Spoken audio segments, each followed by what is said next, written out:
राज्याचे मुख्यमंत्री देवेंद्र फडणवीस यांनी विरोधकांवर जोरदार हल्लाबोल केलाय। लोकसभेत महिला आरक्षण विधेयक नामंजूर झाल्यानंतर पत्रकार परिषद घेत त्यांनी विरोधकांच्या भूमिकेचा समाचार घेतला।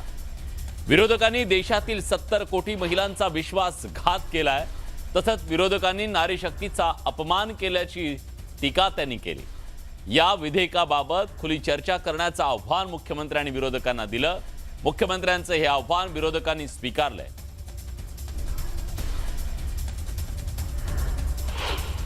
मी तर आज त्यांना ओपन चॅलेंज देतो, ओपन चॅलेंज की माझ्या स्तरातल्या कुठल्याही त्यांच्या नेत्यांनी माझ्यासोबत महिला विधेयकाच्या संदर्भात ओपन डिबेट करावी।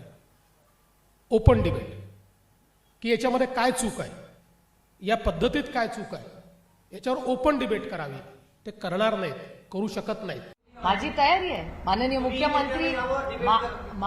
मुख्यमंत्री म्हणतील ती जागा, माननीय मुख्यमंत्री म्हणतील ती वेळ, कारण का ते माझ्यापेक्षा जास्त व्यस्त आहेत, त्याच्यामुळे ते म्हणतील ती वेळ विनम्रपणे आमच्यापैकी कोणीही विरोधक म्हणून नाही, पण देशाला वास्तव कळलं पाहिजे। कारण का महिला आरक्षणाला विरोधच नाहीये ना। बिल पास झालं। अहो बाळ तुमचं 10वी पास झालेलं आहे ऑलरेडी, ते 12वीत गेले आणि 12वीत तुम्ही विचारताय 10वीचं सर्टिफिकेटच नाही। अरे मग मी 12वीत 11वी 12वी केली कशी? आम्ही पण त्यांना ओपन चॅलेंज करतो। मुख्यमंत्री नाही, त्यांच्या बॉसना पण आम्ही ओपन चॅलेंज करतो। पहिले तर प्रेस समोर या, प्रेसची प्रश्न घ्या आणि काँग्रेसच्या सगळ्या महिला, आम्ही इंडियाच्या सगळ्या महिला आणि तुम्ही एक जमत असेल तुमच्या सगळ्या मुख्यमंत्र्यांना बसवा। चला, योगीजी असतील, फडणवीसजी असतील, सगळे मुख्यमंत्री, प्राईम मिनिस्टर आणि आम्ही काँग्रेसच्या फक्त महिला, तुम्हाला आम्ही उत्तर देऊ आणि तुम्हाला आणि डिबेटला आम्ही चॅलेंज करतो तुम्हाला।